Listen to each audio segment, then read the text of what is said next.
नमस्कार, मैं प्रद्युमन जोशीला। हरियाणा प्रदेश में जो शहरी सरकारें बननी हैं उसके चुनाव का ऐलान होने के बाद तमाम प्रत्याशी जो संभावित हैं, जो चुनाव लड़ना चाहते हैं, वो अपनी अपनी गोटियां सेट करने में लगे हुए हैं। और भारतीय जनता पार्टी जो लगातार तीसरी बार सत्ता में है, जो पिछली बार अधिकतर नगर निगमों के मेयर बनाने में कामयाब रही थी, वो उस पार्टी के नेता अपने खासम खास जो उनके चहेते हैं उनको टिकट दिलाने के लिए भी प्रयासरत हैं, दौड़ धूप कर रहे हैं। भावी मेयर के दावेदार भी अपनी अपनी दौड़ धूप कर रहे हैं। आज के इस वीडियो में आगे हम विस्तार से इस विषय पर आपको बताएंगे। उससे पहले आप सभी दर्शकों से यह अनुरोध है कि आप हमारे YouTube चैनल को सब्सक्राइब करें, बेल आइकन घंटी का बटन अवश्य दबाएं, वीडियो को ज्यादा से ज्यादा शेयर करें, अपने कमेंट्स अवश्य लिखें और हरियाणा और देश की राजनीति से संबंधित कोई भी बात आपके दिमाग में है तो वो भी आप हमें बता सकते हैं। आज के इस वीडियो में हम चर्चा करेंगे हिसार शहर की, हिसार नगर निगम की। हिसार नगर निगम में क्या डॉक्टर कमल गुप्ता की राजनीति खत्म होगी या जिंदल परिवार, जो दुनिया के बहुत धनाढ्य लोगों में शामिल है, धनाढ्य परिवारों में शामिल है, वो सत्ता के सामने सरेंडर कर देगा? यह सबसे बड़ा सवाल है। और इसी सवाल से ही सारे जो हिसार के मेयर का परिणाम क्या होगा वो भी इसी से जुड़ा हुआ है। जी हां, डॉक्टर कमल गुप्ता पूर्व में मंत्री हैं। 3 बार का चुनाव लगातार भारतीय जनता पार्टी की टिकट पर उन्होंने लड़ा। हालांकि उससे पहले भी जो है उन्होंने चुनाव लड़े, लेकिन तब वो जीत नहीं पाई। 2014 में वो जीते, 2019 में जीते, 2024 में उनको करारी हार मिली, मंत्री पद के बावजूद करारी हार मिली। उनके मुकाबले जिस जिंदल परिवार का हम जिक्र कर रहे हैं, स्वर्गीय ओम प्रकाश जिंदल हिसार से विधायक रहे, कई बार बने, मंत्री बने, कुरुक्षेत्र लोकसभा से वो सांसद भी बने। उनके बेटे नवीन जिंदल 3 बार कुरुक्षेत्र से सांसद बने, वर्तमान में भी सांसद हैं, भारतीय जनता पार्टी के सांसद हैं फिलहाल। पहले 2 बार वो कांग्रेस से सांसद रहे। और उनके परिवार की जो मुखिया हैं, श्रीमती सावित्री जिंदल, स्वर्गीय ओम प्रकाश जिंदल जी की जो धर्मपत्नी है, वो हिसार से कई बार विधायक बनी, मंत्री भी रही। फिलहाल वो हिसार से निर्दलीय विधायक हैं और भारतीय जनता पार्टी की सरकार को अपना समर्थन दे रही हैं। उनकी भी ये दिली ख्वाहिश होगी और जिंदल हाउस के जो सहयोगी हैं, जो जिंदल हाउस के साथ जो लोग हैं, उनकी भी ये दिली ख्वाहिश है कि मेयर उनका बने। और कहीं ना कहीं चूंकि उनके बेटे भारतीय जनता पार्टी में और वो खुद बीजेपी की सरकार को अपना समर्थन दिए हुए हैं, तो लिहाजा वो चाहेंगी कि भारतीय जनता पार्टी की टिकट किसी उनके खास को मिले। दूसरी तरफ डॉक्टर कमल गुप्ता, जो यहां हमेशा से भारतीय जनता पार्टी की पताका उठाए हुए हैं, बुरे से बुरे दौर में भी वो भारतीय जनता पार्टी में रहे। और जिंदल परिवार और कमल गुप्ता ने आमने सामने 2 चुनाव लड़े, जिसमें एक चुनाव कमल गुप्ता जीते, दूसरा चुनाव सावित्री जिंदल जीती। अभी के दौर में 14 से और 24 के दौर की हम बात कर रहे हैं। उसके बाद कमल गुप्ता ये जरूर चाहेंगे कि उनके किसी नजदीकी को टिकट मिले, क्योंकि वो लगातार यहां राजनीति कर रहे हैं। और इन 2 के अलावा ये इस नगर निगम क्षेत्र में बरवाड़ा का भी हिस्सा है, नलवा का भी हिस्सा है, आदमपुर का भी हिस्सा है। तो वहां के नेता भी कहीं ना कहीं ये जरूर चाह रहे होंगे कि उनकी भी कुछ ना कुछ तो जरूर सुनी जाए। सबसे बड़ा सवाल अब केवल और केवल एक है कि भारतीय जनता पार्टी जिसको मेयर का प्रत्याशी बनाएगी,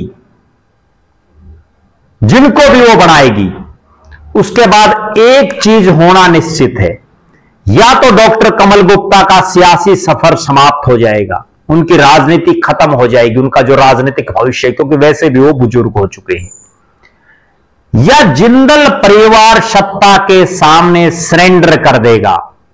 जिस जिंदल परिवार पर सबकी निगाहें टिकी हैं कि जब सावित्री जिंदल को भारतीय जनता पार्टी ने टिकट नहीं दी, तब उन्होंने निर्दलीय चुनाव लड़ा, तो अब उनको पहली कोशिश तो यह करनी चाहिए कि अपने किसी खास को वो टिकट दिलाएं बीजेपी की, और अगर वो टिकट नहीं दिलाने में कामयाब रहती, नहीं दिला पाती, तो सावित्री जिंदल को अपने समर्थित किसी प्रत्याशी को चुनावी समर में उतारना चाहिए, वरना सावित्री जिंदल जी भी बुजुर्ग हो चुकी हैं, उनकी राजनीति का भी हिसार की जनता दी एंड कर देगी। क्यों? क्योंकि लोगों को मंत्रियों और विधायकों से ज्यादा काम नहीं पड़ते, बल्कि उनको मेयर से और एमसी से ज्यादा काम पड़ते हैं जो नगर निगम के क्षेत्र में रहते हैं। और हिसार शहर जिसकी राजनीति सावित्री जिंदल करती हैं, जिसकी राजनीति डॉक्टर कमल गुप्ता करते हैं, उन दोनों को जहां से वोट चाहिए वो सारा एरिया हिसार नगर निगम में आता है। बड़ा पावरफुल पद है। बीजेपी में वो बात हो गई है कि एक अनार 100 बीमार। ऐसे ऐसे लोग टिकट के लाइन में अपने आप को मान रहे हैं जो जीत के नजदीक तो बहुत दूर की बात है, जिनकी जमानतें बचना भी बहुत टेढ़ी खीर है राष्ट्रीय पार्टी की टिकट पर, क्योंकि उनका खुद का तो कोई वजूद रहा ही नहीं। वो बीजेपी के इस बहती गंगा में कहीं ना कहीं हाथ धोना चाहते हैं। कुछ मजबूत चेहरे भी हैं, लेकिन देखना यह है कि यह टिकट जिंदल के नजदीकी को मिलती है, डॉक्टर कमल गुप्ता के नजदीकी को मिलती है, या वास्तव में भारतीय जनता पार्टी के मूल कैडर के किसी शख्स को मिलती है। और इन तीनों के इतर जो चौथी बात है वो सबसे महत्वपूर्ण है। कहीं पिछली बार की तरह, जैसे पिछली बार भारतीय जनता पार्टी ने गौतम सरदाना को ज्वाइन करवाया, पटका पढ़वाया, उसके बाद उनको टिकट दे दी गई, वरना गौतम सरदाना तो हजका और कांग्रेस के नेता रहे हैं, निर्दलीय भी उन्होंने चुनाव लड़े हैं।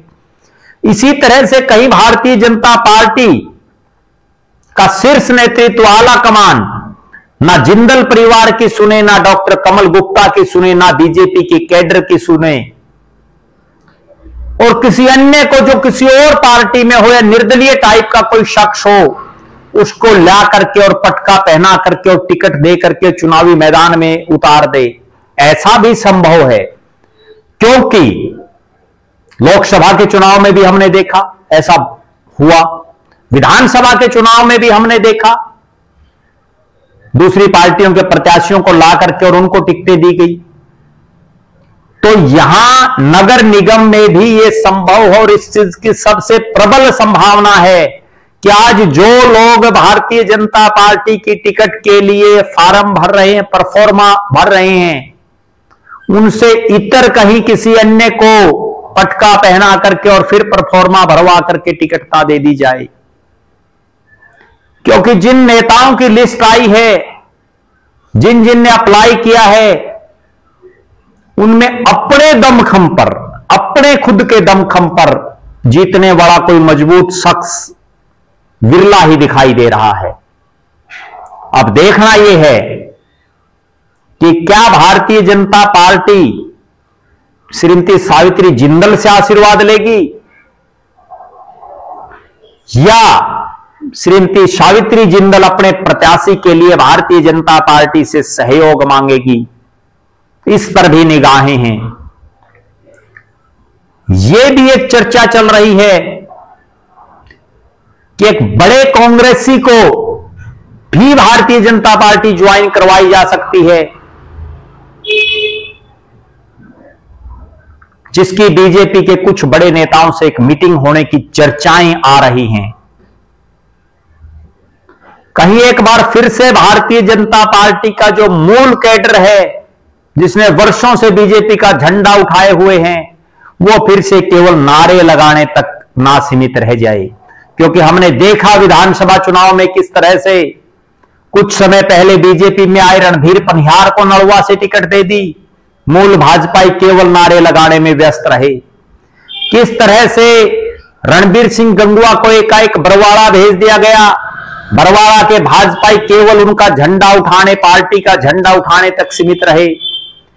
किस तरह से कुछ रोज पहले उकलाना से जो नेता हैं, जेजेपी के नेता थे अनूप धानक, उन्होंने बीजेपी ज्वाइन की और उनको टिकट दे दी, और वहां जो लोग बीजेपी का झंडा उठाए हुए थे उनके साथ फिर क्या बनी, केवल नारे लगाने तक सीमित वो रहे। किस तरह से भव्य बिश्नोई, जिन्होंने कुछ समय पहले ही बीजेपी ज्वाइन की थी, उनको आदमपुर से फिर से टिकट दे दी गई। किस तरह से चौधरी रणजीत सिंह को हिसार लोकसभा से टिकट दी गई, और किस तरह से 2019 में विनोद भाणा को कांग्रेस से लाकर के और टिकट दे दी गई। तो ये सारी चीजें ऐसी हैं जिसमें कभी भी कुछ भी हो सकता। और मैं एक बार फिर से मेरी वही बात दोबारा दोहराता हूं, भारतीय जनता पार्टी वो पार्टी है जिसे हर हालात में राज चाहिए, चाहे किसी दूसरी पार्टी के जिताऊ नेता को ही अपनी पार्टी में क्यों ना लाना पड़े, किसी सामाजिक व्यक्ति को पार्टी ज्वाइन करवा करके उसको ही टिकट क्यों ना देनी पड़े। इन सब चीजों पर हमारी बड़ी पैनी निगाह रहेगी, पल पल से हम आपको वाकिफ करवाएंगे, ना केवल हिसार से बल्कि हरियाणा प्रदेश के तमाम जिन नगर निगमों में चुनाव हो रहे हैं उनकी पड़ताल भी आपके सामने रखेंगे। जिन नगर परिषदों, नगर पालिकाओं में चुनाव हो रहे हैं उन पर भी आपके बीच में चर्चा करेंगे। कौन कौन एमसी के प्रत्याशी मजबूत दावेदार उभर रहे हैं उस पर भी चर्चा करेंगे। आपके दिमाग में भी कोई सुझाव हो तो आप भी हमें जरूर बता सकते हैं।